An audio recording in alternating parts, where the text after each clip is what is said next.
Oke.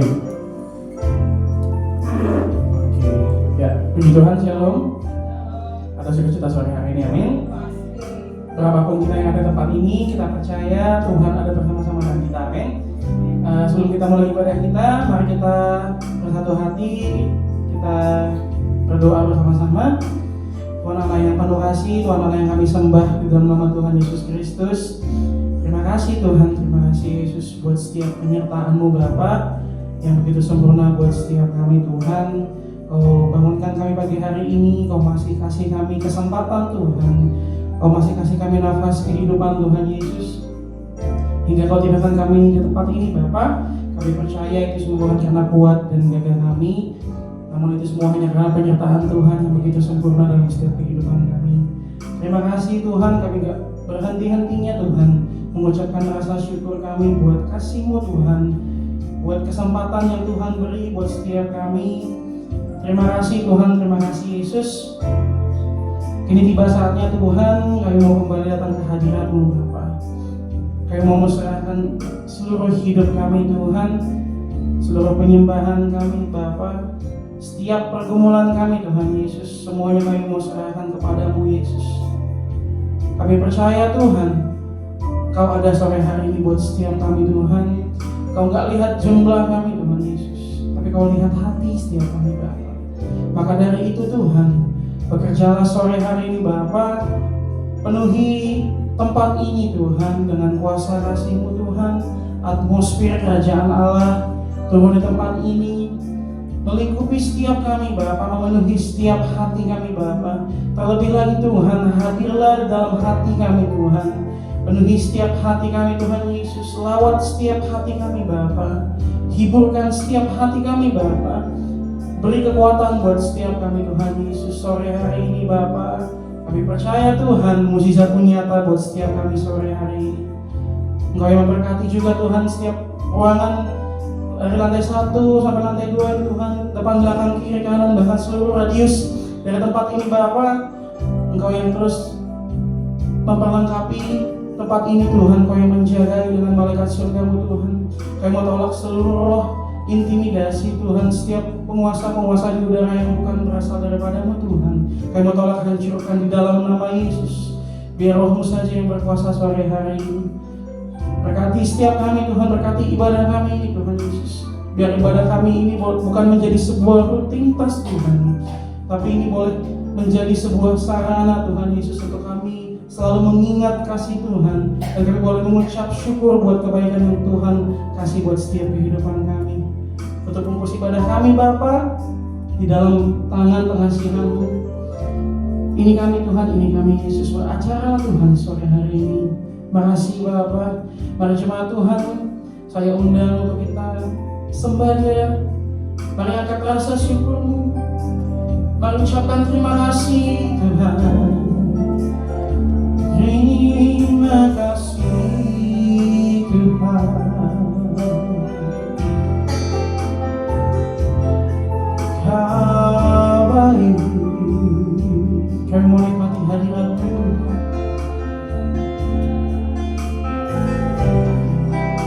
Oh haleluya, hadirat-Mu memenuhi setiap kami.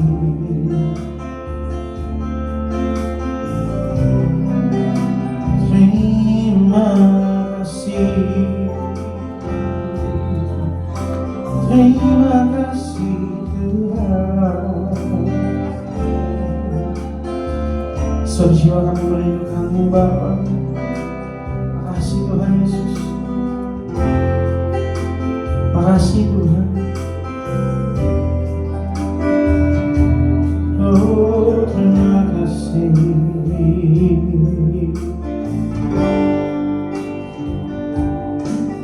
Jiwaku merindukan-Mu,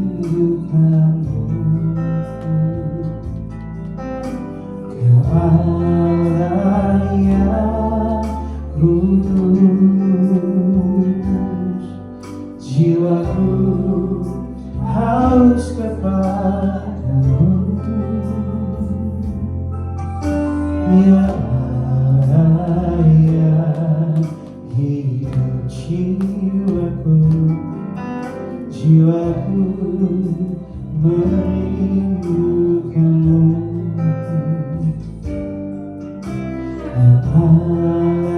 ayah kudus, jiwaku haus kepadamu, ya ayah hidup. Ku bersyukur kepadamu, sumber pengharapanku, penolongku sepertimu. Ku bersyukur Tuhan, ku bersyukur kepadamu,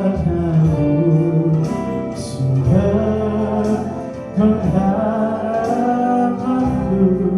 Kau penolong kami, penolongku, dan aku tiada yang sepertimu. Kita pujian lagi. Katakan jiwaku, jiwaku merindukanmu,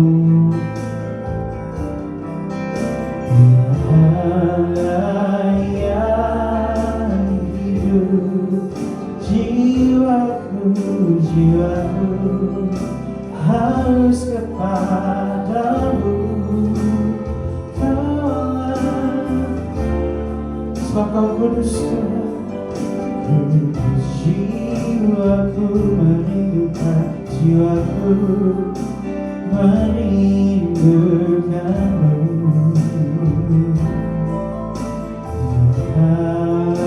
ayah hidup, jiwaku, jiwaku haus kepadamu.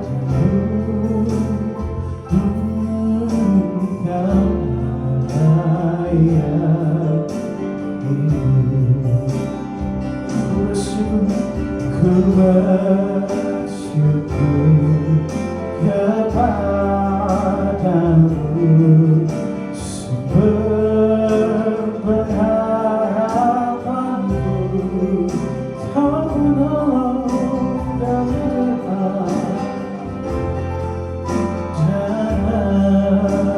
aku tiada yang seperti. Ku bersyukur Tuhan, ku bersyukur kepadamu, sumber pengharapanku. Dengan siap hatimu katakan, penolongku dan aku tiada yang sepertimu. Dari katakan ku bersyukur, ku bersyukur kepadamu, sumber pengharapanku, penolongku dan aku tiada yang sepertimu. Ku bersyukur, ku bersyukur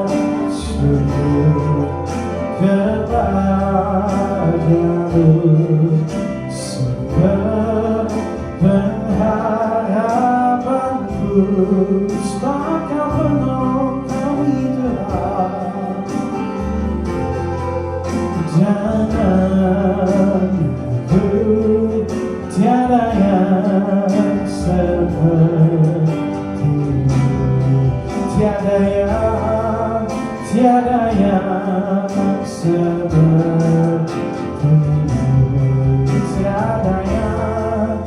tiada yang sepertimu.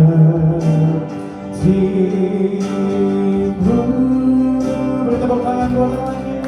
Sorak haleluya sembah Dia. Oh, tiada sepertimu, tiada sepertimu Tuhan.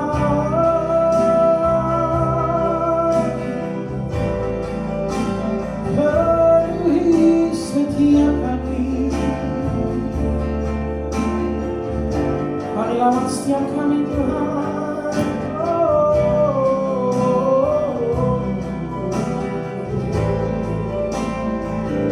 Kasih-Mu menyempurnakan setiap hidup kami. Mari nikmati hadirat Tuhan, bawa kami masuk lebih lagi Tuhan. Terima kasih,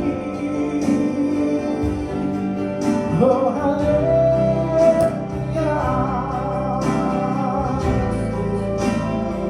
Sebab Kau baik Tuhan, Kau baik Tuhan. Terima kasih, kami mau sembahkan, kami mau menyembah-Mu. Terima kasih Tuhan, mari angkat suara-Mu, mari tinggikan namanya. Oh haleluya, oh haleluya.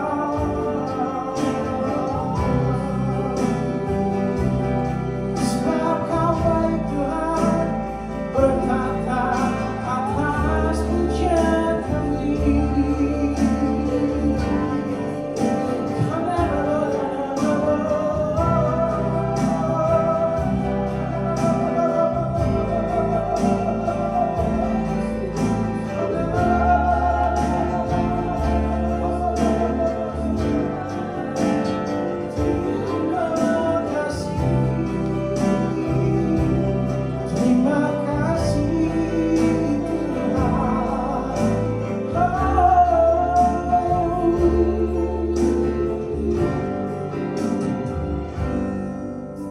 Terima kasih Tuhan Yesus.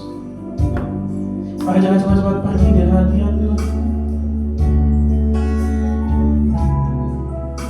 Makasih Tuhan Yesus.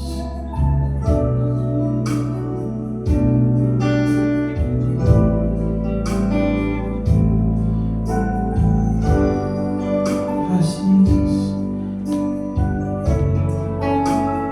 Buat apapun yang terjadi dalam hidup kami Tuhan, kami berkata Engkau baik. Apapun yang terjadi di dalam hidupku, selalu ku berkata Tuhan Yesus baik. Dalam segala hal yang terjadi, tetap ku berkata Tuhan Yesus baik. Ku sembahkan, ku sembahkan. Tak dapat ku membalas kasih-Mu. Ku sembahkan, ku sembahkan Bapa. Ku rindu selalu menyenangkan-Mu. Ku sembahkan, ku sembahkan, ku sembahkan. Oh, tak dapat ku membalas kasih-Mu. Ku sembahkan, ku sembahkan. Engkau Bapa, ku rindu selalu menyenangkanmu. Kita mau puji lebih lagi. Apapun yang terjadi di dalam hidupku, selalu ku berkata, Tuhan Yesus baik. Dalam segala hal yang terjadi, tetap ku berkata, Tuhan Yesus. Ku sembah Kau, ku sembah Kau, ku sembah Kau. Tak dapat ku membalas kasih-Mu, Kau sembah, sembah Kau, ku sembah Kau Bapa, ku rindu selalu menyenangkan. Ku sembah Kau, ku sembah Kau, ku sembah Kau. Tak dapat ku membalas kasih-Mu. Ku sembah Kau, ku sembah Kau Bapa, ku rindu selalu menyenangkan. Saya undang jemaat bangkit berdiri dengan kata lebih lagi. Ku sembah Kau, ku sembah Kau. Tak dapat ku membalas kasih-Mu. Ku sembah Kau, ku sembah Kau Bapa, ku rindu selalu menyenangkan-Mu. Ku rindu selalu menyenangkan. Dengan segenap hatimu katakan, ku rindu selalu menyenangkan-Mu.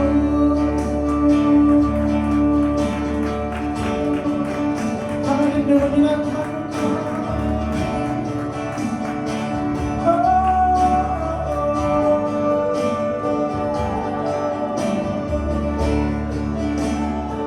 Sebab kami rindu menyenangkan-Mu.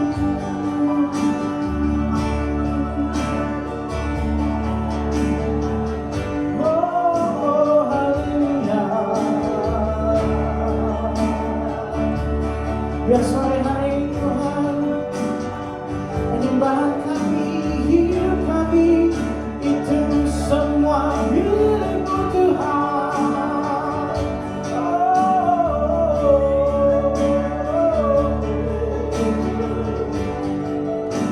Penuhi tempat ini, lawat setiap kami.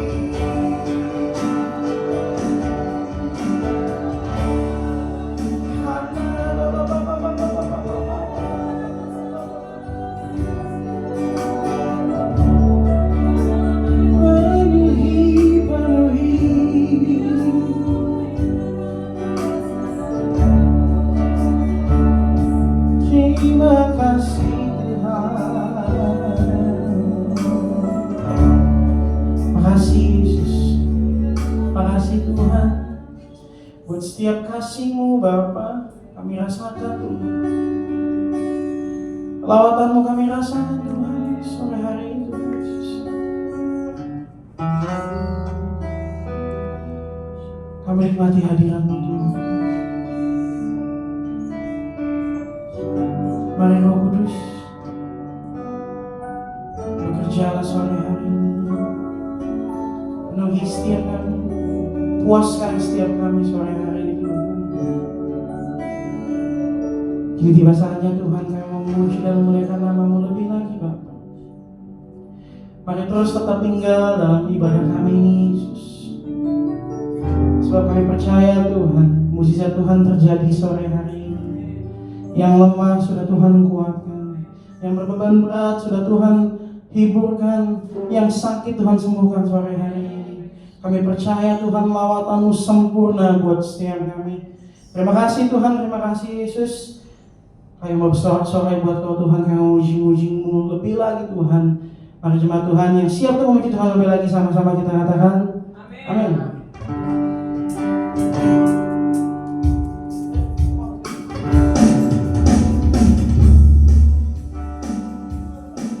Kita percaya di sini Tuhan ada bersama-sama dengan kita, amin.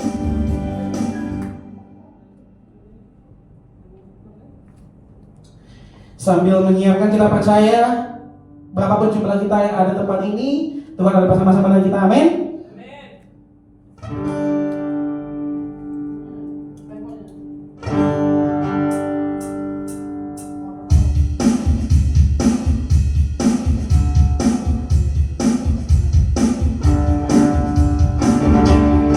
Mari bertepuk tangan buat Tuhan.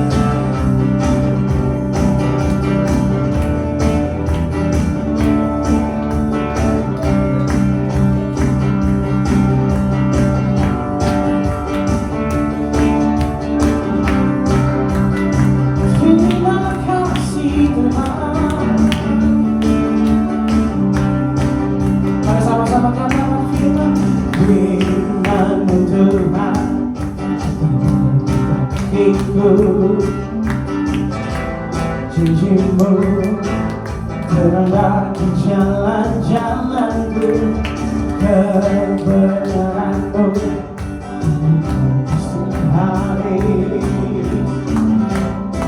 Ku menantikan-Mu, beri kekuatan baru, berikan terbangun di awal bersama-Mu. Dalam kemuliaan sebab firman-Mu menopang ku dalam Tuhan. Lebih lagi kita bertepuk tangan buatnya.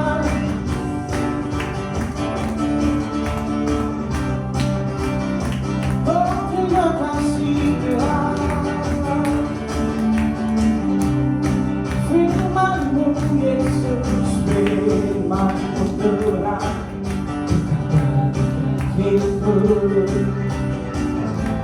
janji-Mu terang jalan-jalan-Mu, kebenaran-Mu setiap hari. Ku menantikan-Mu, beri kekuatan baru, bukan terbang tinggi di awan bersama-Mu dalam kemuliaan sebab firman-Mu. Oh, dan menopang bukan aman dalam Tuhan. Lebih lagi bukan terbang tinggi di awan bersama-Mu dalam kemuliaan sebab firman-Mu.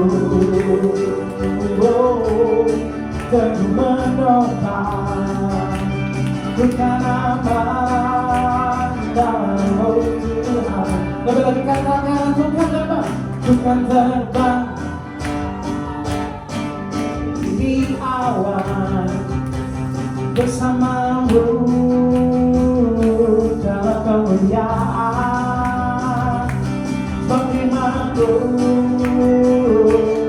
dan menopang bukan aman dalam Tuhan, bukan aman dan aman dalam Tuhan, bukan aman, bukan aman dalam Tuhan.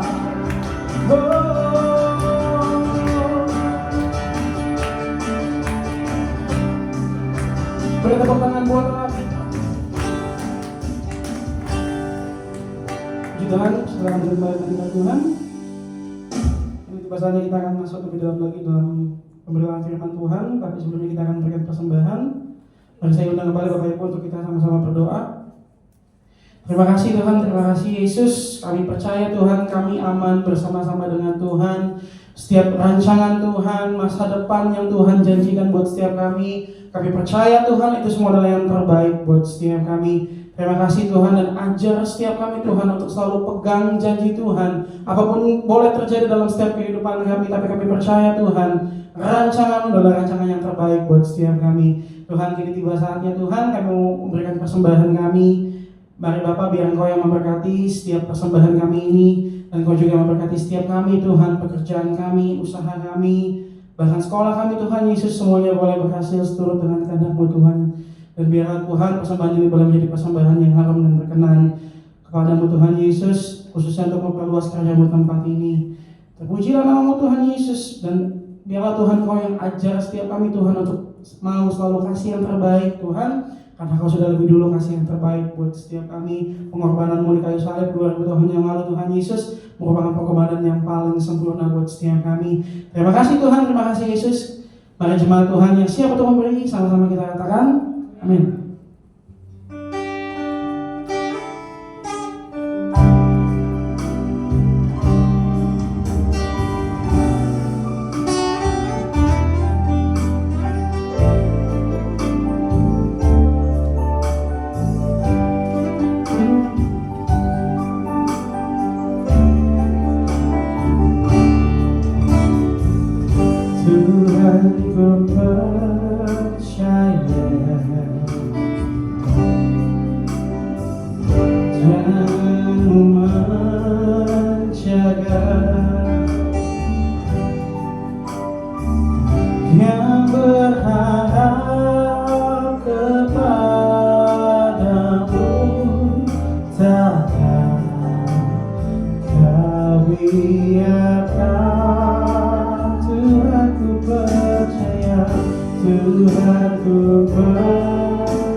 Janji-Mu setia,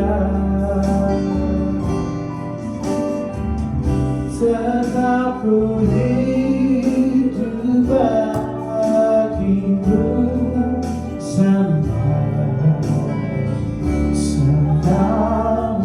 Lebih lagi katakan Tuhan ku percaya, Tuhan ku percaya.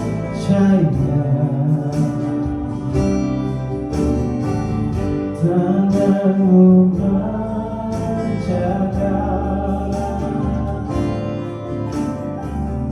yang berharap kepada-Mu, takkan Kau biarkan. Dan coba Tuhan bangkit begini, persiapkan setiap hatimu. Ku percaya janji-Mu setia, tetap ku hidup bagi-Mu selamanya.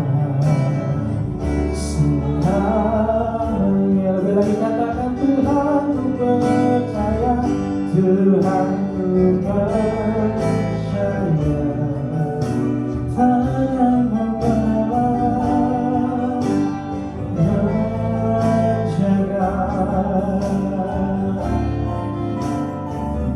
Yang berharap kepada-Mu,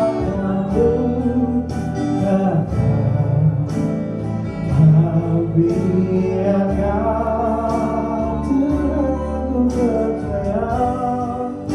Pada hamba-Nya siapa sih?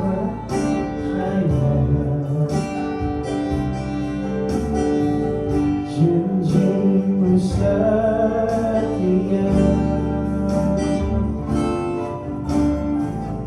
tetap ku hidup bagi-Mu selamanya.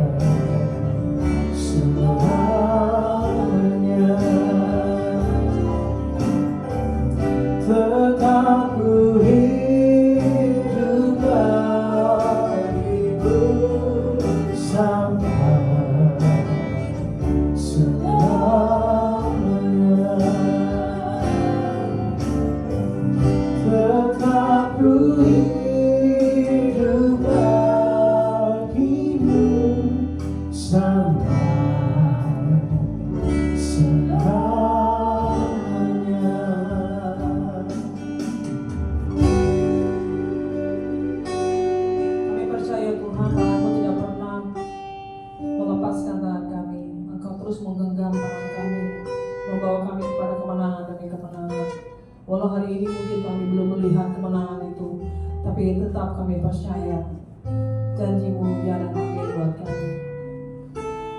Izinkan kami untuk belajar bersama sore hari ini Tuhan, kebenaran-kebenaran firman-Mu, meteraikan semuanya itu dalam loh hati kami, biar hati kami menjadi tanah yang subur, mau dibentuk, mau diperlengkapi dan mau diperbaharui. Biar kami juga memiliki cara pandang yang benar dalam kami memandang Engkau Yesus Kristus Tuhan. Pengurapan yang baru turun atas setiap kami. Dalam nama Yesus Kristus Tuhan, kami berdoa dan mengucap syukur. Haleluya. Amin. Puji nama Tuhan. Ini baterainya juga udah mau habis nih. Nyala-nyala. Saya lagi pesan. Ini antar lagi pesan. Oke, puji nama Tuhan. Sebelum duduk, Nika, yuk kita nyanyi lagu itu dulu. Beres capek. Yuk kita bangkit berdiri dulu yuk.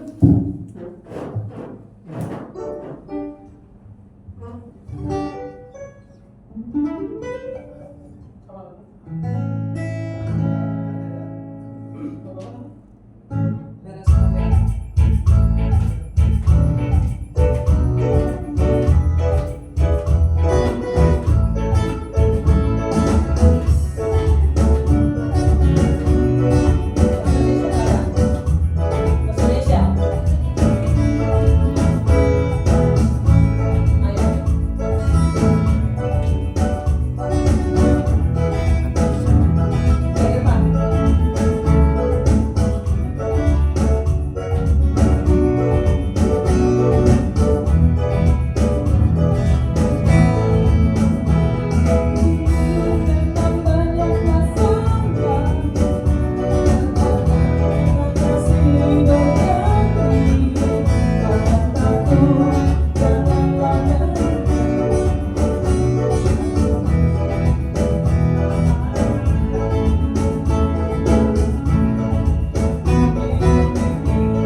penting ana Gusti Yesus. Amin.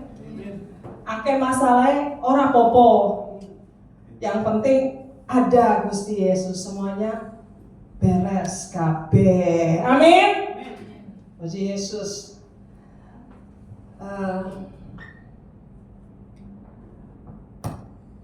Senin lalu saya ke Jakarta kan ya. Itu perjalanan yang sangat melelahkan sebenarnya. Senin malam Senin malam berangkat, Selasa subuh nyampe. Pagi-pagi aku sedang ngetem di Samsat. Karena pajak kendaraannya lupa 2 tahun. Kacau ini famoses nih. Jadi kita mesti lihat 3 tahun. Entek duitnya. Haleluya. Tapi bersama Yesus beres kabeh. Dari jam 8 pagi saya udah ngetem di Samsat, di kantor Samsat Jakarta Timur. Tapi puji Tuhan semua diperlancar, walaupun saya tuh tidak pernah pergi ngurus-ngurus gituan ya, semuanya proses. Karena STNK semua sama saya, jadi ya lebih memudahkan ya sekalian saya datang, sekalian saya urus, ya kan? Tak urusin jam 8, nggak sampai sejam, udah selesai loh. Luar biasa. 1 jam dalam 1 jam aja duitnya terkuras habis. Haleluya. Kata Moses, ludes duitnya. Aku bilang, Tuhan ganti. Amin. Tuhan pasti ganti. Terus kemudian aku dijemput sama temanku, bukan teman sih, sebenarnya jemaat. Jemaat kami di Jakarta karena dia mau konseling. Akhirnya kita pergi, jadi seharian itu bersama dengan ibu ini, ya ibu ini, dia dulu tinggal di Surabaya 13 tahun, sampai malamnya tuh saya ada ngajar, saya mesti ngajar, Selasa malam saya ngajar, pagi-pagi jam 7, saya sudah standby di terminal terpadu Pulau Gebang, bayangin, aduh itu ini kali ini perjalanan yang sangat melelahkan, tapi puji Tuhan bisa pulangnya enak banget. Bisa istirahat di base. Jam 8 berangkat dari Jakarta sampai sini jam 8 lewat sedikit malam. Nah, hari ini saya ingin kita berbagi belajar bersama mengenai satu tema. Jadi ini sebenarnya rentetan dari 2 firman Tuhan yang saya sharing sebelumnya. Yang pertama kan tentang push, pray until something happen, berdoa sampai terjadi sesuatu. Terus yang kemudian yang kedua adalah iman yang radikal. Nah, minggu ini kita belajar ketika Tuhan tidak dapat dipahami, tidak bisa dimengerti. When God doesn't make sense. Ya, ketika Tuhan tidak dapat dipahami. Nah, saya ingin bercerita begini. Saya akan awali dengan satu cerita begini. Nah, jemaat yang seharian kemarin nemenin saya dari siang, dari pagi lah, dari jam 10 sampai dia antar saya sampai pulang ke rumah. Jadi berapa jam itu saya bersama-sama dengan dia, karena dia memang ada yang ingin disampaikan. Dia ngomong ke saya, untuk ketemu dengan Ibu Gembala aja saya 2 puasa. Segitu dahsyatnya kah pergumulan hidupnya sampai perlu puasa untuk ketemu saya. Karena dia bilang, ya ini masalah keluarga ya, bukan masalah keluarga yang gimana-gimana. Tetapi artinya dia berpikir bahwa apakah saya dengan bercerita kepada Ibu Gembala, saya mau buka aib. Saya bilang bukan, ini bukan buka aib, tetapi supaya iblis ditelanjangi, iblis dibongkar. Karena kalau kita nutup-nutupin sesuatu yang kita tahu ini nggak benar, berarti kan kita sedang membesar-besarkan pekerjaan iblis atas hidup kita. Ya. Tetapi puji Tuhan dia mau bercerita sampai sedetik-detiknya, sampai saya terkaget-kaget.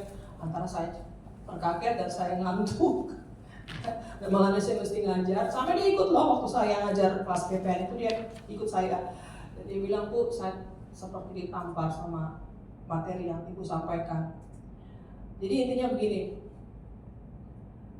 Suami ini lebih banyak tentang suaminya. Jadi suaminya itu telah bekerja begitu rupa membaktikan dirinya di suatu perusahaan yang di Surabaya. At the end, pada akhirnya dia keluar dari situ tanpa ada reward, ada penghargaan dari perusahaan tersebut. Ini intinya aja ya. Jadi gitu. Di luarnya dia mengatakan dia sudah mengampuni, dia sudah memaafkan. Saya bilang tidak. Kalau Bapak sudah memaafkan, Bapak tidak akan ngalamin serangan ini. Jadi dia diserangnya apa? Di lambung. Kalau pikiran kita kalau kita banyak pikiran, larinya kan ke lambung, benar nggak Pak? Kalau pikiran kita nggak tenang, banyak pikiran yang dipikirkan, akhirnya lari ke lambung.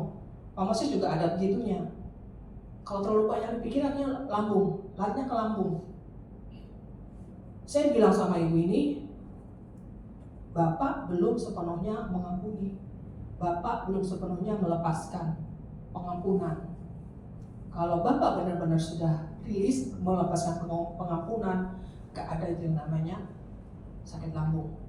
Sampai di endoskopi 2 kali, bersih semua. Dan akhirnya si Bapak ini menyalahkan istrinya, bawa ke rumah sakit yang gak benar di Surabaya. Padahal menurut saya di Surabaya rumah sakit itu sudah cukup bagus. Di Malang juga ada. Dibawa ke dokter yang gak bagus kayak gini-gini. Jadi itu yang namanya pelampiasan, ya kan? Kadang kita nggak ngerti maksud Tuhan apa dalam hidup kita. Tapi kalau kita berusaha untuk menjalaninya dengan ya berserah sama Tuhan, toh akhirnya pada akhirnya kita bisa sampai pada tujuan ilahi yang Tuhan mau dalam hidup kita.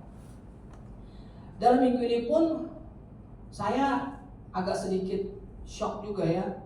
Pertama,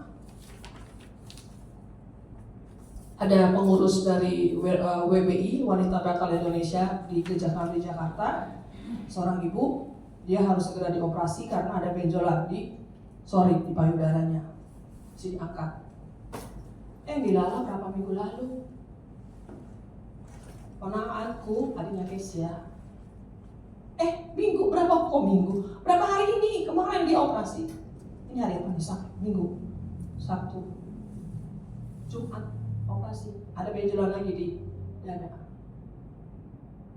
Tiba-tiba mamanya kasih tahu, waduh. Jadi kadang kan kita jadi berpikir ini maksud Tuhan apa? Pertama, rekan pelayanan saya di WBI ini juga gitu. Tiba-tiba berita opnam karena harus kalau masih ke Mas Mika, Riko suruh gantiin. Karena ada benjolan. Nah, kadang begini Bapak Ibu, fakta hidup manusia itu kita pengennya hidupnya selalu nyaman, ya kan? Masalah, gak ada masalah. Kalau bisa lempeng-lempeng aja hidupnya, gak ada masalah, gak mesti mikirin ini, gak mesti mikirin itu. Itu kan maunya kita, faktanya begitu. Terus yang kedua, manusia itu cenderung hidupnya tuh pengen suka-sukanya dewe, suka-sukanya sendiri, ya. Udahlah, nggak ada yang Tuhan pun nggak bisa kita lihat ya, tidak bisa kita raba. Ya udah kita hidup semau-maunya. Terus ada juga hidup nggak pernah puas. Udah dapet ini masih nggak puas. Apalagi kalau lu lihat tetangga kiri kanan, ini pasti ibu-ibu paling suka begitu ya. Tetangga kiri kanan, ada yang baru, ada yang ini, nggak puas gitu. Jadi manusia itu kebanyakan cenderungnya hidupnya tidak pernah puas.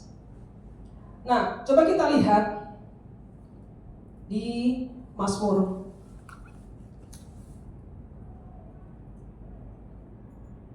10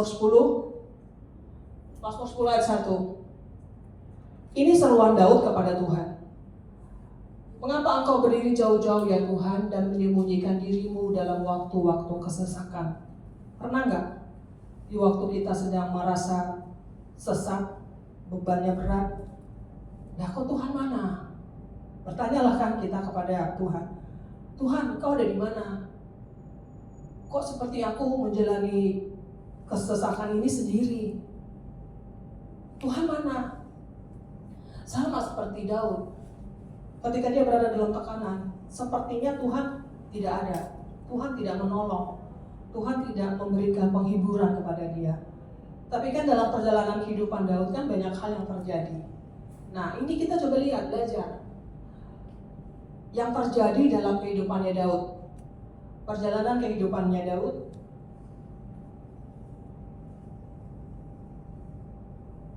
Udah keluar?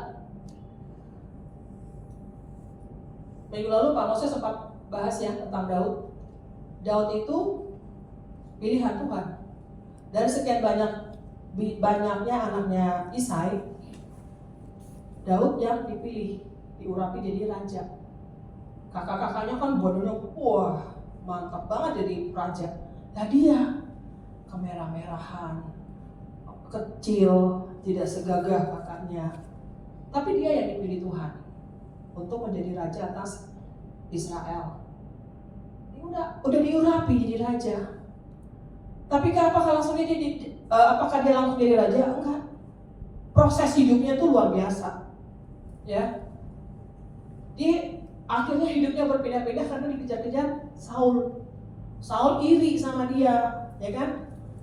Waktu mereka pulang perang, perempuan-perempuan Israel berseru-seru, menyanyi-nyanyi.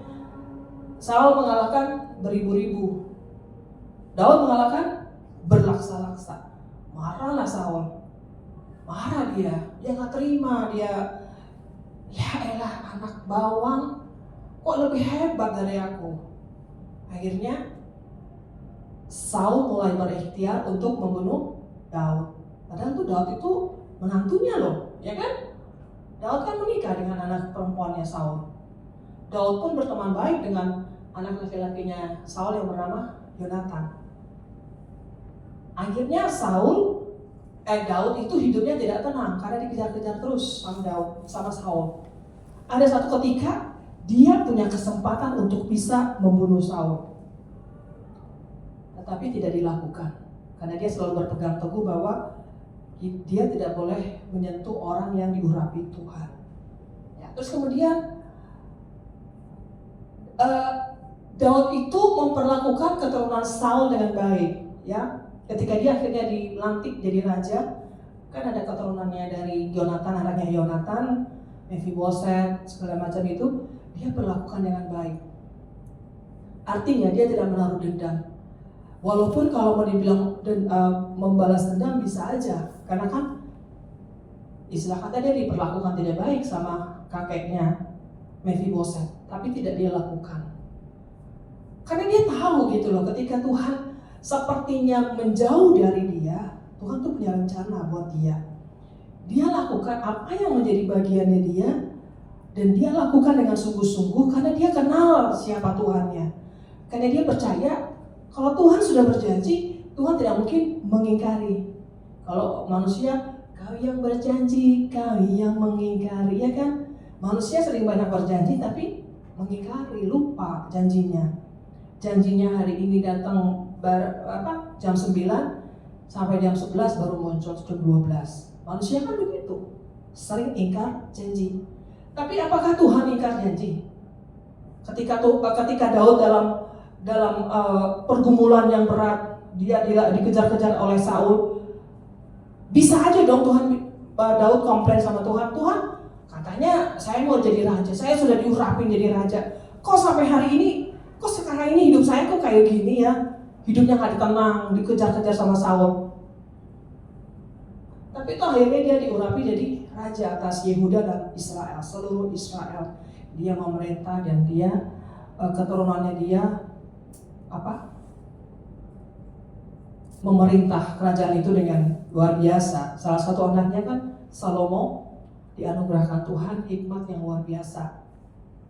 Kalau kita mau komplain sama Tuhan, apa enggak Daud lebih hebat komplainnya sama Tuhan, ya kan? Tuhan yang berjanji, tapi kok untuk mencapai posisi sebagai raja itu, lika-liku hidupnya itu luar biasa, ya. Ketika Tuhan tidak dapat dimengerti, when God doesn't make sense. 7 Agustus 2008 itu adalah hari 2006. 7 Agustus 2006 itu adalah hari yang sangat menyakitkan buat saya. Karena anak pertama yang seharusnya lahir itu berarti 7 Agustus, Oktober dia harusnya lahir dengan sempurna. Ternyata di tanggal tersebut Tuhan ambil kembali. 7 bulan loh, udah 7 bulan dalam kandungan Bulia. Ternyata Tuhan berkehendak lain. Ya, udah 7 bulan, anak laki-laki pula. Anak laki-laki itu kan kebanggaan ya orang tua, karena membawa marga. Iya nggak, Mika? Ya kan? Tuhan izinkan itu terjadi. 7 bulan dalam kandungan meninggal tanpa tahu kenapa dia mesti meninggal dalam kandungan, dikeluarkan. Normal loh Bu, normal. Itu sampai kakak-kakak saya sampai terkejut-kejut. Ya Mbak Emi, masih ingat ya Mbak Emi? Tahun 2006 dapat kabar anaknya Moses dan Nancy meninggal dalam kandungan. Wah itu pukulan berat loh buat saya. Anak pertama loh. Saya udah keluarin itu baju-bajunya, mau dicuci kan. Kalau sudah 7 bulan kan katanya udah harus dipersiapkan. Bantalnya segala mau dicuci, mau dirapi dikeluarin, diangin-anginin. Taunya Tuhan punya kehendak lain. Kayak orang gila saya 1 minggu loh Bu. Karena ya gimana ya, kok kayak gini gitu loh Tuhan. Kita udah ikut Tuhan, kita udah melayani Tuhan, kok kayak gini. Tetapi puji nama Tuhan, saya sama Pak Moses kami tidak ngomel, nggak ngomelin Tuhan, kita nggak komplain sama Tuhan. Cuma ya kita nggak paham aja maksudnya apa. Sampai akhirnya waktu sudah dimakamkan, besoknya kita bikin ucapan syukur. Ayah saya datang, waktu itu masih ada ya, almarhum ayah datang. Dia kasih 1 buku kecil ke Pak Moses untuk dibaca. Judulnya ini, When God Doesn't Make Sense. Pengarangnya tuh James Dobson. Ketika Tuhan tidak dapat dimengerti. Kan pertanyaan kita kan banyak bergejolak di dalam hati, dalam pikiran ini. Kurang apa kita Tuhan melayani Engkau? Kurang apa Tuhan kami memberikan hidup kami untuk melayani Engkau? Nah kok anaknya Tuhan ambil, udah 7 bulan loh. Kalau misalnya masih 3-4 bulan oke lah ya. Ini udah 7 bulan udah terbentuk loh. Kata teman-teman rambutnya keriting deh saya nggak boleh lihat. Dokternya bilang, kamu tidak boleh lihat. Karena kebetulan dokter anestesinya tuh om saya, jadi dia bilang. Tapi dia sempat bikin video, tapi dia nggak bilang, kamu nggak usah lihat. Tapi di situ di akhir dari perjalanan 1 minggu saya bergejolak, pada akhirnya saya memahami begini, ya Tuhan mungkin punya rencana yang lain buat hidup kami. Kalau Tuhan izinkan, mungkin kalau dia lahir pun mungkin kasihan dia, karena kehidupan kami belum stabil saat itu kan. Dan yang kedua, ya mungkin dengan saya ngalamin kayak gini, saya bisa bercerita ke orang lain. Dan benar ternyata, setelah beberapa tahun kami pelajaran kemana-mana, waktu Pak Moses sampaikan kisah ini, ada yang nggak persis ngalamin seperti saya. Dan dia juga dalam posisi nggak bisa terima. Artinya kan, Tuhan izinkan sesuatu terjadi karena ada maksud Tuhan. Walaupun di awalnya kita nggak paham, kita nggak ngerti. Saya cuma ingat satu, bahwa sehabis hujan pasti ada pelangi. Ya, janji Tuhan itu pasti ya dan amin. Walaupun di awalnya kita nggak ngerti. Dan ada tokoh yang kedua, yaitu Rasul Paulus. Ya, kita lihat di 2 Korintus 12 ayat 9-10. Rasul Paulus itu adalah seorang Yahudi yang benar-benar dididik secara Yudaisme. Dia paham hukum Taurat luar biasa, dia pintar banget, tapi akhirnya dia menyerahkan hidupnya kepada Tuhan. Dari seorang pemburu umat Tuhan, akhirnya dia menjadi hamba Tuhan, pengikut Kristus. Di sini dia bilang begini, ini saya suka banget ayat ini loh. Dia bilang begini, tetapi jawab Tuhan kepadaku, cukuplah kasih karuniaku bagimu, sebab justru dalam kelemahanlah kuasa Tuhan ya menjadi sempurna. Kadang ini Tuhan bilang kasih karuniaku cukup buat kamu. Sebab dalam kesesakan, dalam penderitaan itulah kuasa Tuhan jadi sempurna dalam hidup kita. Kalau kita gak pernah ngalamin yang namanya kesesakan, ujian, kita seperti menyepelekan Tuhan. Alah, gak ada Tuhan pun oke-oke aja. Makanya kenapa banyak orang-orang bule itu ateis, agnostik namanya sekarang ya. Karena mereka menganggap bahwa loh, tanpa Tuhanku aku sukses kok, punya duit banyak, punya pekerjaan bagus. Dulu waktu saya kuliah di Belanda, teman-teman saya orang Belanda kebanyakan begitu. Mereka bilang, ngapain lo ke gereja? Tanpa Tuhan pun kita bisa hidup kok, malah hidupnya oke, enak, duit banyak, setiap mau summer holiday bisa kemana-mana. Terus ngapain lo pergi ke gereja? Emang Tuhan lo bisa kasih lo duit? Kayak gitu ya, karena merasa mampu. Coba kalau kita berada dalam keterpurukan, pasti cari Tuhan. Tapi seharusnya dalam keadaan suka maupun duka, tetap harus Tuhan segala-galanya. Amin. Jangan kalau lagi banyak masalah baru cari Tuhan. Ntar kalau lagi senang-senang, lagi banyak duit, Tuhan dilupakan. Faktanya manusia zaman sekarang kan begitu. Ya. Nah, Rasul Paulus lanjut katakan begini. Sebab balik lagi nih. Sebab itu terlebih suka aku bermegah atas kelemahanku, supaya kuasa Kristus turun menaungi aku. Karena itu aku senang dan rela di dalam kelemahan, di dalam siksaan, di dalam kesukaran, di dalam penganiayaan dan kesesakan oleh karena Kristus. Sebab jika aku lemah maka aku kuat. Rasul Paulus. Kalau kita nggak pernah merasakan yang namanya kesesakan, dihimpit masalah, di sepertinya kok terpuruk banget, kita nggak pernah merasakan ada perlindungan Tuhan, ada kasih karunia Tuhan. Kita nggak pernah merasakan kekuatan dari Tuhan.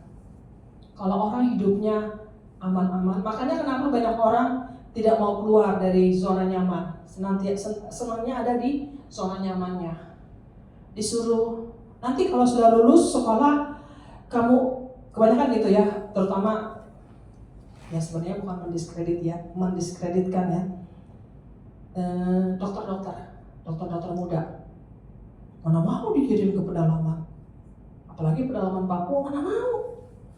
Kalau bisa yang dekat-dekatnya ya Jawa Barat bolehlah, di desa-desa Jawa Barat masih oke lah, tapi jangan Papua karena nyaman. Kalau di dekat-dekat Jawa Barat itu kan kalau pulang ke Jakarta kan dekat. Cuma kalau Papua sekali jalan, mahal kali Bo. Berapa ya? 3 juta, 4 juta lebih kali sekali jalan. Satu kali jalan ini 4 jutaan. Pulang balik 8 juta, 10 juta. Sama kita kayak keluar negeri, mendingan sekali keluar negeri katanya waktu itu. Ada orang-orang yang gak mau keluar dari zona nyaman. Tapi Bapak Ibu dengerin, waktu kita tetap nyaman di dalam keadaan kita yang serba enak, Tuhan tarik dong. Tuhan tarik kita keluar dari zona nyaman, dipaksa sama Tuhan keluar, supaya kita ngerasain yang namanya berjuang di dalam Tuhan, ngalamin proses di dalam Tuhan. Karena Tuhan gini, Tuhan itu kan yang membentuk hidup kita. Tuhan tahu dari A sampai Z, balik lagi ke A, itu Tuhan tahu hidup kita. Tuhan yang menciptakan kita, Tuhan yang membentuk kita, seluruh pikiran-pikiran kita, Tuhan yang ngerti. Karena gini, saya nggak ngomong, saya belum ngomong, saya hanya berpikir, Tuhan sediain loh. Ini contoh, ini baru-baru terjadi, saya bilang, aduh Tuhan, dahsyat banget ya. Saya kemarin ulang tahun, Pak Moses nanya, mau kado apa? Aku pengen tas. Tasnya saya sudah buluk, Bu. Terus, aduh, dia nggak tahu selera saya. Saya tuh sebenarnya tas yang agak gede, jadi bisa semuanya masuk ya, namanya perempuannya, apa-apa semua dibawa gitu. Terus, akhirnya kemarin datang, Udah aku kasih angpau aja ya, kamu beli sendiri. Tapi sampai hari ini belum tak beli. Dilala dapat kabar dong. Ada temannya Pak Moses di Jakarta. Pak, mau nitip kado buat Ibu Nancy dari kami. Di foto dong. Apa dong kadonya Mbak? Tas. Kadang gitu loh. Itu lucu banget ya. Saya foto, di foto sama Pak Moses. Yang foto dari Pak Moses saya kirim ke ibu yang ngasih. Saya bilang, pas lagi pengen tas loh Bu, kok dilala dapet tas. Puji Tuhan.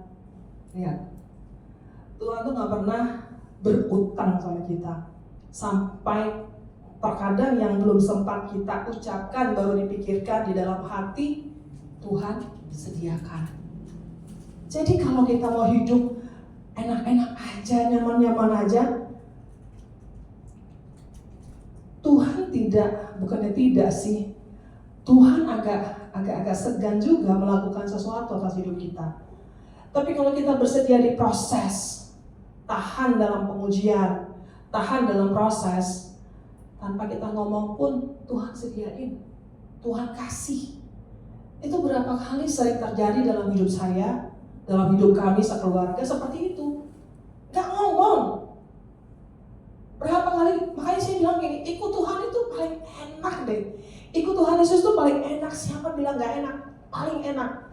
Ya sih, ujiannya juga luar biasa, gak enaknya. Tetapi di satu sisi, kebaikan Tuhan itu tidak ada duanya. Kebaikan manusia kan ada batasnya. Seberapa kuat manusia bisa memberikan kasihnya kepada kita. Tuhan gak terbatas, unlimited kasih Tuhan sama kita. Paulus ngalamin itu, Bapak Ibu. Ya, dia sampai ngomong, jika aku lemah maka aku kuat. Karena dia tahu waktu dia lemah, Tuhan yang kasih kekuatan, Tuhan yang kasih penghiburan, Tuhan yang kasih motivasi buat dia.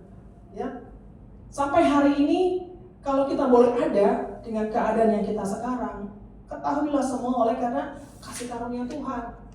Ya, semua oleh karena Tuhan. Kita coba lihat kehidupan Paulus.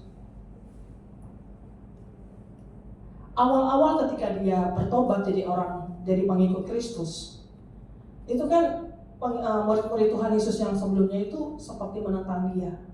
Karena dari mulut Paulus lah dia katakan begini, pertobatan itu bukan hanya untuk orang Yahudi, tapi untuk orang non-Yahudi. Itu ditentang sama murid-murid Yesus. Mereka bilang, gak bisa.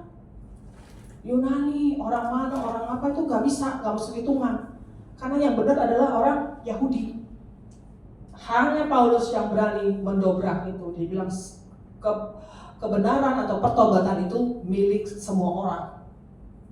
Tapi dia jalan terus.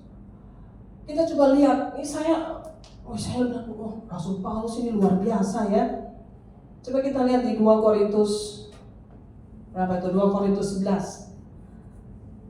2 Korintus 11 ayat 24. Ini penderitaan yang Paulus alami. Wah, luar biasa banget. Saya bilang kalau saya kayak gitu, 5 kali aku disesah orang Yahudi. Setiap kali 40 kurang 1 pukulan. Jadi 39 kali dia disesah. Disesah itu dipukul pakai rotan itu loh. Disesah setiap hari. 3 kali didera. 3 kali ya, 1 hari 3 kali. 1 kali. Jadi misalnya pagi, siang, sore. Paginya 39, siang 39, sore 39. Bayangin.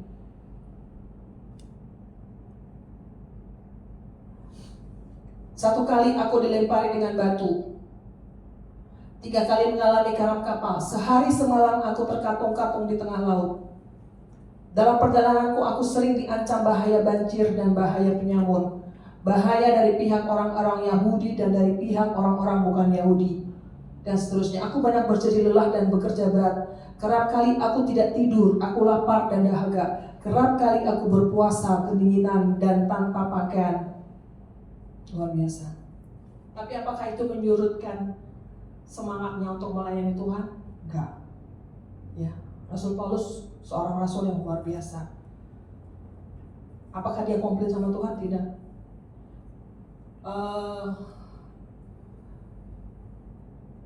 Di dalam salah satu kitab yang ditulis oleh Rasul Paulus itu kan dia sempat ngomong gini, Tuhan seperti menaruh duri dalam daging supaya dia tidak bermegah atas apa yang dia miliki. Saya lupa ayatnya di mana ya. Itu ada seperti itu. Jadi akhirnya Rasul Paulus menganggap bahwa apapun yang penderitaan yang dialami itu memang sudah harus dijalani, sudah harus dia lalui, karena itulah harga yang harus dia bayar untuk melayani Tuhan. Dia tidak menganggap itu sebagai satu beban atau sebagai sesuatu yang tidak mengenakan, tetapi dia jalani dengan sukacita. Walaupun kalau dia mau mundur ya bisa aja mundur. Orang dia sebelum dia ikut Tuhan kan dia orang terhormat. Ya di kalangan orang ahli-ahli Taurat itu, dia orang terhormat, termasuk bilangan orang-orang terhormat. Tetapi dia melepaskan semua kebanggaan itu, dia memilih untuk ikut Yesus karena dia sudah menemukan jalan kebenaran itu. Bahkan hebatnya dia, Rasul Paulus ini, dalam pelayanannya dia nggak pernah minta-minta. Kalau zaman sekarang banyak, nggak usah ngomong. Banyak hamba-hamba Tuhan suka kasih pesan sponsor, ya, pesan sponsor, beginilah, begitulah, beginilah, begitulah. Akhirnya jemaat yang bergerak memberikan berkat, gitu ya. Ada kenalan kami ada kayak gitu. Mau bangun gereja minta sponsor, tolong dong bantu dong mau bikin gereja. Terus mau pelayanan kemana-mana minta apa namanya, bikin proposal. Bikin proposal. Proposalnya bukan proposal ini kertas, proposal langsung verbal. Kalau Rasul Paulus enggak, dia bekerja, dia kan bikin tenda, bikin kemah. Hasilnya itu dijual, tendanya itu, kemahnya itu dijual, hasilnya untuk membiayai pelayanannya dia. Kadang kan kita mikir, lu ngapain, lu udah enak-enakan juga, ngapain cari penyakit istilahnya ya. Sekarang kayak kita seperti ini pun, saya tahu adalah orang yang mencibir kami. Lu udah enak-enakan di Jakarta pun ngapain lu balik ke Malang gitu loh. Akhirnya kan terpisah jauh antara suami dan istri, antara ayah dan anak-anaknya. Dan itu harga yang harus dibayar, ya kan? Gue juga nggak minta duit sama lu, kenapa lu mesti sibuk ngurusin pelayanan gue gitu ya? Kalau mau ngomong ya, kita nggak minta duit satu sen pun kita nggak minta dari rakyat. Duit semua ini Tuhan yang kasih, Tuhan yang siapin, Tuhan yang sediain. Bayar harga, yes, bayar harga. Karena ada upah yang kami percaya, ada upah yang tersedia buat setiap orang yang sungguh-sungguh cari Tuhan. Tuhan gak pernah berutang. Ada satu hal yang terjadi ketika Paulus dan Silas dikurung di dalam penjara. Ingat ceritanya? Ya kan? Mereka dipenjara di bagian tengah dari penjara tersebut. Udah dipenjara di bagian tengah, diikat pun dengan rantai. Tangan kakinya jadi rantai. Bisa meloloskan diri gak? Gak bisa, gak mungkin. Kan di situ dia bisa ngomong, Tuhan, saya sudah berjadi lelah loh melayani Tuhan sampai habis-habisan, disesah, didera, dipukul, karam kapal, kelaparan. Ini masih pun di penjara, diikat semuanya. Tapi Paulus tidak mengomel sama Tuhan. Paulus tidak komplain sama Tuhan. Malah dia memuji Tuhan. Glory, glory, haleluya. Nyanyi, muji, nyembah. Akhirnya rantai-rantai itu terlepas sendiri. Pintu-pintu penjara terbuka semuanya. Karena gini loh, waktu kita sungguh-sungguh sama Tuhan, pada waktunya Tuhan, kairosnya Tuhan, kita akan lihat mujizat itu pasti terjadi. Ya. Sepertinya di depan kita tuh tembok tebal yang tidak mungkin kita bisa lewatin. Kayaknya impossible banget kita bisa menembus tembok tersebut.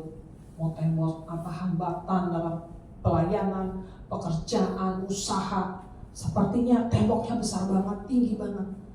Tapi waktu kita sungguh-sungguh sama Tuhan, tidak ngedumel, tidak ngomel, tidak marah-marah, tidak mengeluarkan kata-kata negatif, suatu saat tembok itu akan hancur. Itu yang dialami oleh Paulus dan Silas. Akhirnya pelayanan Paulus luar biasa dipakai Tuhan. Hampir semua kitab di dalam Perjanjian Baru ditulis oleh Paulus. Ibrani, Filipi, Kolose, ya, terus kepada anak rohaninya Timotius, semua ditulis oleh Rasul Paulus. Betapa luar biasanya dia. Kemudian lanjutkan. Nah, apa yang harus kita lakukan ketika kita berada dalam kondisi kesesakan? Yang pertama, tetap berseru kepada Tuhan. Berseru, memanggil namanya, berdoa dia akan segera menghampiri dirimu. Percaya, Yesus tak jauh darimu. Yesus hanya sejauh doa. Tapi kadang kalau ada doa nggak ada jawabannya, malas jadi melempem doanya. Yuk bangkitkan kembali roh doa kita. Mau dijawab sekarang, nggak dijawab, terus berdoa. Amin. Yang kedua, tetap percaya Tuhan ada di pihak kita. Tuhan nggak pernah meninggalkan kita, Bapak Ibu. Tuhan tetap ada di sebelah kanan kita, nuntun kita. Ada orang yang pernah mau memberikan ilustrasi begini ya. Sebenarnya Tuhan tuh waktu kita jalan, Tuhan tuh pegang tangan kita. Kita aja nggak sadar. Ya, Tuhan waktu kita jalan, Tuhan tuh pegang tangan kita. Karena kita yang suka melepaskan tangan kita dari tangan Tuhan, nggak mau dipegang sama Tuhan. Akhirnya kita tergelincir. Ya kan? Ada lubang kita nggak tahu. Padahal waktu kalau kita mau pegang terus tangan Tuhan, ada lubang di depan, Tuhan pasti ngarahin kita. Anakku, ada lubang, lewat sang sebelah sini. Tapi kadang-kadang kita nggak mau dipegang, kita lepasin tangannya Tuhan. Akhirnya ya masuk lubang, kita jatuh. Ya. Yang ketiga, selalu berlindung pada kuasa Tuhan. Nih, Mazmur 118 yang ditulis oleh Raja Daud ayat 5-9.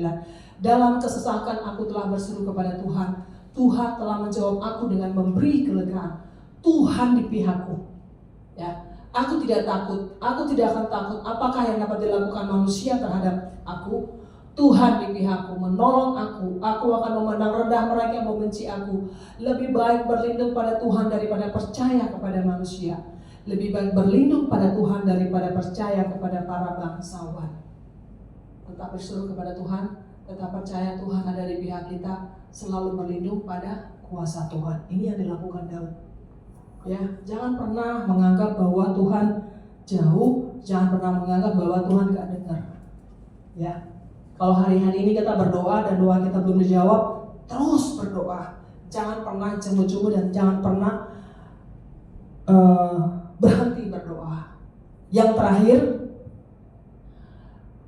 maksud Tuhan apa sih membawa kita atau mengizinkan kita dalam kesesakan? Ketika kita menganggap bahwa Tuhan sepertinya tidak memperdulikan kita, Tuhan nampaknya tidak mengerti apa yang kita alami. Maksud Tuhan ini yang pertama, supaya kita tuh berserah total. Ya, Tuhan bilang waktu kita berserah harus total penuh. Jangan pakai ini, tapi pakai ini hati. Kalau pakai ini, gak pernah ketemu sama rencana Tuhan. Tapi waktu kita pakai hati, kita pasti ketemu rencana Tuhan. Yang kedua, untuk menyatakan mujizatnya. Ya. Waktu Tuhan menitipkan Gabriel buat kami, kita kan nggak ngerti maksud Tuhan apa. Tapi yang pasti, Tuhan ingin menyatakan mujizatnya. Kapan? tahu kapan. Sebenarnya kan sesuai dengan waktu Tuhan. Yang ketiga, membentuk karakter. Ya, waktu kita diizinkan masuk dalam kesesakan, lembah kekelaman, masuk dalam pengujian Tuhan, dalam dapur api, apalah istilahnya. Sebenarnya yang Tuhan ingin adalah membentuk karakter kita supaya serupa sama seperti Dia. Ya, ada karakter-karakter kita mungkin yang masih pengen dirubah sama Tuhan. Izinkan. Sama seperti saya, sabarnya ini masih kurang. Makanya diizinkan terus tahu empuk gandring kan? Empuk gandring tahu nggak? Membuat keris itu loh kan arok. Saya senang banget nih kisah sejarah. Empuk gandring itu kan dia tukang pembuat keris ya. Pernah nggak lihat waktu dia menempa keris? Ya di film-film lah gitu. Ya kan? Pedang. Itu kan dimasukin ke api ya. Panas terus keluar terus dipukul, dibentuk sampai akhirnya jadi tajam. Pembentukan karakter kita sama seperti itu. Apa nih karakter yang kurang bagus? Ini masih kurang bagus. Coba masing-masing introspeksi diri. Apa yang masih kurang? Disitulah Tuhan akan tempa kita terus. Ketemu masalahnya di situ. Suka khawatir. Diperhadapkan dengan hal-hal yang membuat kita jadi khawatir. Penyakit lah, satu lagi masa depan lah. Itu kan bicara soal kekhawatiran. Ya. Apalagi? Emosi. Cepat emosi. Diperhadapkan dengan hal-hal yang membuat kita terpancing emosinya di jalan. Ketemu orang yang tiba-tiba salib mobil kita atau motor kita, bisa nggak penguasaan diri? Semakin kita bisa menguasai diri, semakin hari pelan-pelan mungkin semakin tajam kita mengizinkan Tuhan memproses karakter kita, akhirnya kita bisa semakin bagus di hadapan Tuhan, semakin indah. Tuh. Kalau karakter kita masih belum seperti yang Tuhan mau, dibentuk terus sama Tuhan. Orang Kristen kan memang hidupnya tuh proses. Gak ada hidupnya orang Kristen tuh enak-enakan, gak ada.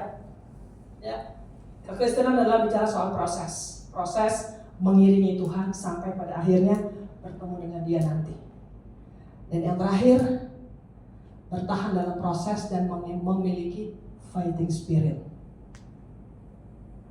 Kebanyakan orang Gen Z, anak-anak Gen Z, anak Gen Z siapa sekarang? Mika Gen Z bukan? X ya? Milenial. Oh Gen Z ini sama itu tuh, Samuel. Ini saya mau kasih tahu ya, generasi Z, fighting spiritnya kurang. Semangat berjuangnya kurang. Kalau sudah satu kali gagal, wes lah, males. Udah gak mau lagi. Padahal Albert Einstein, berapa kali dia gagal? Berapa? 999 kali dia gagal. Baru dia berhasil menciptakan yang namanya bola lampu. Ya, siapa lagi?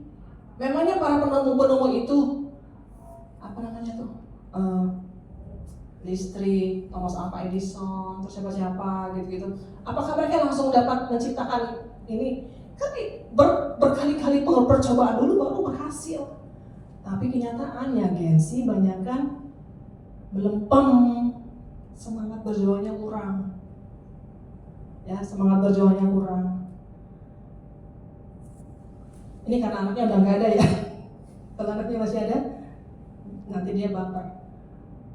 Gen Z juga baperan. Ponakanku itu yang kemarin baperan. Kalau habis diomongin langsung baper. Itu ciri-ciri Gen Z. Semangat berjuangnya kurang. Ayo melamar sini. Apa aja dicoba. Akhirnya nggak sesuai sama hari ini. Jangan lihat latar belakang pelan itu, apa namanya, kesarjanaanmu. Ada lowongan, masukin aja soal diterima apa enggak urusan nanti. Ya, generasi Z dua hal itu. Pertama, fighting spiritnya kurang. Yang kedua, baperan. Yuk belajar dari Rasul Paulus, belajar dari Raja Daud. Fighting spiritnya luar biasa untuk mencapai apa yang dijanjikan Tuhan. Bukankah Raja Daud melalui begitu banyak lika-liku? Mungkin dia sudah naik, dia turun lagi, dia naik, dia turun lagi. Apa nggak capek tuh? Tapi dia jalani semuanya dengan sukacita, bersyukur terus sama Tuhan. Rasul Paulus, apa kurangnya dia? Tapi dia jalani semuanya itu karena mereka tahu di ujung pengharapan ada berkat Tuhan yang besar yang tersedia buat mereka. Amin. Jadi hari ini kita belajar, ketika Tuhan tidak dapat dimengerti, ketika Tuhan tidak dapat dipahami, ketahuilah ada rencana Tuhan yang besar dalam hidup kita. Jangan pernah mudah menyerah, jangan pernah mudah putus asa. Terus berjalan bersama-sama dengan Tuhan, terus kejar Tuhan, terus cari kehendak Tuhan, sampai di ujung perjalanan kita menemukan pengharapan yang baru di dalam Tuhan. Tuhan itu setia dan adil. Tuhan tidak pernah melupakan apa yang dijanjikan. Manusia yang sering melupakan. Sudah berjanji suka bisa lupa. Tapi sekali Tuhan berjanji, Dia tidak pernah lupa. Dia tidak bisa mengingkari apa yang sudah disampaikan di dalam firman-Nya. Ini bukti otentik betapa besarnya kasih Tuhan, cinta Tuhan buat kita umat manusia. Yuk kita bangkit berdiri.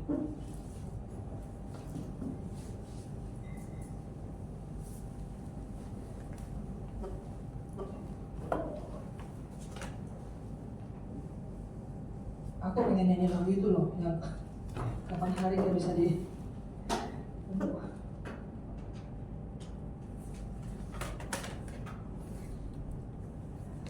ku kagumi caramu. Ada nggak?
percaya di titik terendah hidup kami, Engkau tetap berjuang untuk menopang kami Tuhan. Dan kami tahu kami tidak berjuang sendiri, kami berjuang bersama-sama dengan Engkau Tuhan. Engkau yang selalu menopang kami, Engkau selalu yang menggendong kami Tuhan. Bahkan kami pun tidak terantuk kepada batu, karena Engkau selalu setia menopang kami, menggendong kami ya Tuhan. Kasih-Mu tak terbatas, kesabaran-Mu terhadap kami tidak pernah terbatas Tuhan. Apalagi kasih-Mu tidak terbatas. Kasih, kuasa, pengharapan, penghiburan, sukacita, damai sejahtera-Mu tidak pernah terbatas Kau berikan atas hidup kami. Ya Tuhan, biar hari ini, sore ini Tuhan, kami menggantungkan seluruh hidup kami ke dalam tangan-Mu. Walaupun terkadang kami tidak memahami maksud Tuhan dalam kehidupan kami ketika Kau izinkan terjadi suatu ujian atas iman kami, tapi kami percaya dan yakin at the end Kau memperlihatkan kemuliaan-Mu, Kau memperlihatkan kemahakuasaan-Mu dalam hidup kami. Tuhan, kami mau melekat terus dengan Engkau. Kami tidak mau jauh-jauh daripada-Mu. Pegang tangan kanan kami Tuhan, pegang, tuntun kami, pegang erat-erat Tuhan, jangan pernah lepaskan. Dan kami tidak akan pernah melepaskan tangan kami dari tangan-Mu ya Tuhan. Bawa kami jalan sama-sama dengan Engkau. Bawa kami Tuhan menapaki proses iman yang Tuhan izinkan. Buat kami kuat, buat kami memiliki fighting spirit yang luar biasa. Buat kami tidak pernah menyerah atas apapun juga yang kami sedang alami hari-hari ini. Tuhan, kami terlalu percaya dan yakin Tuhan tidak pernah bisa mengingkari janji-Mu atas hidup kami. Tuhan tidak pernah bisa melupakan janji-Mu atas kami. Sebab Engkau yang berfirman, dan semua itu tertera di dalam kitab ini Tuhan. Dan kami tahu Tuhan tidak pernah bohong dengan kami. Buat kami percaya sepercayanya Tuhan. Buat kami mengerti semengertinya Tuhan, bahwa Tuhan punya rencana yang besar buat kami. Walaupun saat ini, hari-hari ini mungkin kami belum bisa melihat janji Tuhan digenapi, tapi dengan mata rohani kami bisa memandang pertolongan Tuhan tidak pernah terlambat atas hidup kami. Sebab kami terlalu percaya, cukuplah kasih karunia-Mu kepada kami. Sebab justru dalam kelemahanlah kuasa-Mu Tuhan sempurna di dalam hidup kami. Terpujilah nama Tuhan, Aba, Bapa, di dalam nama Yesus Kristus Tuhan kami. Materaikan seluruh firman-Mu, materaikan dalam hati kami, dan kami berjalan dan memegang firman-Mu. Dalam nama Yesus Kristus Tuhan kami berdoa dan mengucap syukur. Haleluya. Amin. Tetap berdiri, kita akan mengakhiri firman Tuhan, ibadah kita. Minggu depan kita akan masuk dalam perjamuan kudus. Mari siapkan hati, dan yang kita terus doakan untuk wadah ini ya, untuk home ini, supaya Tuhan tambah-tambahkan jiwa. Satu hal yang saya dan Pak Moses selalu concern untuk masalah ini, kami nggak mau memindahkan jiwa. Ya, kita nggak merebut jemaat orang lain, tapi Tuhan sendiri yang mengirimkan jiwa-jiwa baru yang benar-benar membutuhkan Kristus dalam hidup mereka. Ya, kalau memindahkan jiwa mah gampang ya, tapi kita tidak mau melakukan itu karena kita berdiri di atas kebenaran firman, bahwa ketika Tuhan yang membangun, Tuhan yang akan menyelesaikan semuanya.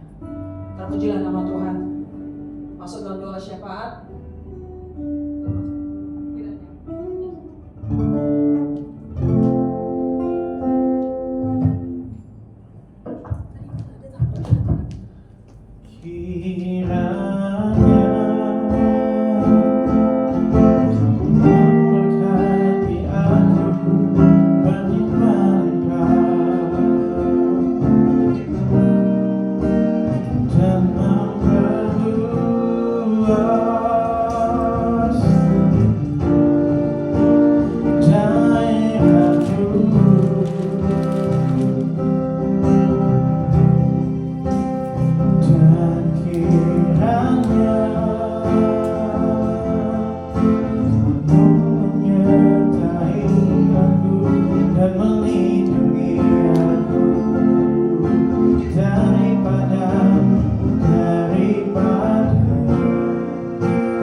surga. Dan intinya kami ucap syukur segala kebaikan dan kemurahan Engkau ya Tuhan. Tuhan Yesus, Engkau pelihara kami, Engkau rawat kami Tuhan. Sore ini Tuhan, kami berada bersama-sama saja mau tempat ini Tuhan Yesus. Ini bukan sekadar kebetulan Tuhan, ini semua rencana Engkau ya Tuhan Yesus. Tuhan, terima kasih lagi kepada kau semuanya. Engkau ya Yesus. Bapak surga, sore ini seberapa kami ada Tuhan Yesus. Engkau selalu ada di tengah-tengah kami Tuhan. Engkau ada ya Tuhan dimanapun kami berada Tuhan. Engkau selalu ada Tuhan. Engkau gak meninggalkan kami Tuhan Yesus. Kami serahkan buat umat Tuhan yang sore ini tidak bersama kami Tuhan Yesus. Engkau lawan mereka Tuhan. Apa yang menjadi kerinduan kekurangan mereka Tuhan Yesus. Engkau berkati Tuhan. Kalau lebih Tuhan yang sakit Tuhan Engkau jamah Tuhan Engkau sembuhkan Tuhan Yesus. Yang kelemah kekuatan Bapa di surga, kami ya Tuhan Yesus mampu Tuhan layakkan kami dan ampuni ya Tuhan setiap dosa apa yang kami berbuat dan tidak berkenan di dalam Tuhan Yesus. Melalui hati tidak bertahan ampuni Tuhan, ampuni kami sehingga kami layak di dalam Tuhan. Bapa di surga, kami serahkan ya Tuhan apapun yang kami kerjakan ya Tuhan Yesus. Melalui usaha kami ya Tuhan, Tuhan Engkau campur tangan ya Tuhan setiap apa yang kami lakukan sehingga Tuhan Yesus boleh ya Tuhan menghasilkan yang berbuah yang bagus ya Tuhan. Saya juga buat anak-anak yang belajar Tuhan Yesus. Engkau berikan hikmat akan yang mereka akan tidak Tuhan Engkau berhasil sesuai dengan Engkau. Bapa di surga, kami tahu Tuhan Yesus semuanya terjadi ya Tuhan. Dan itu ya Tuhan akan tidak waktunya Tuhan Yesus juga berkati kami. Bapak Saudari, kami sudah memuji memuliakan Tuhan. Kami belajar firman kiranya Tuhan puji-pujian benar Tuhan Yesus. Firman kami sama-sama dengan Tuhan Yesus termeteraikan dalam hati kami. Berikan kami damai sukacita Tuhan. Dimanapun kami berada, Kristus ada ya Tuhan dalam kehidupan kami. Bapak Saudari, sore ini kami berdoa Tuhan Bapak Gembala ya Tuhan Yesus. Sekarang kita bersama Tuhan di mana mereka berada. Tuhan Yesus Engkau jaga kita Tuhan. Engkau pakai layanannya Tuhan Yesus. Terlebih lagi ya Tuhan di tempat ini ya Tuhan. Apa boleh Engkau pakai? Engkau kirimkan jiwa-jiwa ya Tuhan yang bersungguh-sungguh Tuhan yang bisa Engkau ya Tuhan Yesus. Bapak pakai keluarganya Engkau berkati apa dia banyak Engkau cukupi ya sampai di surga. Kami sore ini berdoa Tuhan buat negara kami Indonesia ya Tuhan Yesus. Kami serahkan ke tangan Engkau pakai dan terlebih di kota Malang ini Tuhan Yesus. Dengan jamahan tangan Tuhan nyata terjadi. Jauhkan kami Tuhan dari orang-orang yang tidak bertanggung jawab ini. Singkirkan Tuhan kuasa kita. Dan sudah serahkan pagi ini Tuhan Yesus. Sampai satu lingkungan dan kuasa roh jahat. Kami memanggil nama Tuhan, hancurkan, lepaskan. Sehingga tempat ini berkenankan, memuji, memuliakan.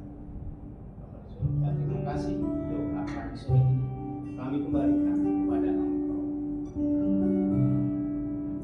Mari kita mau pulang, kita mau sekali lagi berdoa untuk kota Malang. Kita berdoa sekali lagi untuk kota Malang karena beberapa waktu yang lalu, puji Tuhan, Tuhan menghindarkan kita semua dari terorisme.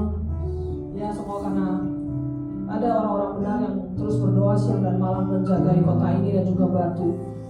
Dalam nama Tuhan Yesus kami berdoa, kami memberkati kota Malang sekali lagi dan juga Batu dan sekitarnya. Tutup bungkus kota ini dengan kuasa darah Yesus. Kami berdoa dalam nama Yesus, pagar perlindungan Tuhan sempurna atas setiap kami, setiap rumah orang-orang benar yang ada di tengah-tengah kota ini, bahkan sampai di kota Batu dalam nama Tuhan Yesus. Segala rencana-rencana jahat, intimidasi dalam bentuk apapun, roh-roh terorisme yang ingin menghancurkan kota ini, kami tolak, kami patahkan, kami hancurkan dalam nama Tuhan Yesus. Kami berdoa, gagalkan semua rencana-rencana busuk dari terorisme Tuhan, supaya tidak terjadi korban apapun juga, tidak terjadi penghancuran rumah-rumah ibadat orang Kristen dimanapun Tuhan, dalam nama Tuhan Yesus. Kami percaya Tuhan, kami percaya orang benar senantiasa Kau jagai siang dan malam. Mazmur 91 menyertai setiap kami dalam nama Tuhan Yesus. Setiap rumah kami, setiap apapun yang kami lakukan, penyertaan Tuhan sempurna atas kami. Terima kasih Tuhan, kami berdoa, kami percaya tangan-Mu tetap terarah atas kota ini dalam nama Tuhan Yesus. Mari kita pulang dan kita terima berkat dari Tuhan. Tuhan yang memampukan kita untuk menjalani sisa hidup kita. Tuhan yang memampukan kita untuk menjalani proses iman yang Tuhan izinkan atas kehidupan kita. Tuhan yang berjanji adalah setia dan adil, yang tidak pernah meninggalkan kita barang satu detik pun, karena hidup kita ada dalam genggaman tangan Tuhan. Pulanglah dan terimalah berkat yang terbaik dari Allah Bapa di surga, di dalam anaknya Tuhan kita Yesus Kristus, perlindungan kuasa dan otoritas yang dari Roh Kudus yang selalu menyertai kita, membuat kita memahami seluruh jalan hidup yang Tuhan izinkan atas hidup kita, mulai dari hari ini sampai Maranatha. Tuhan Yesus datang menjemput kita semua di awan-awan yang permai, yang percaya. Mari sama-sama kita katakan amin.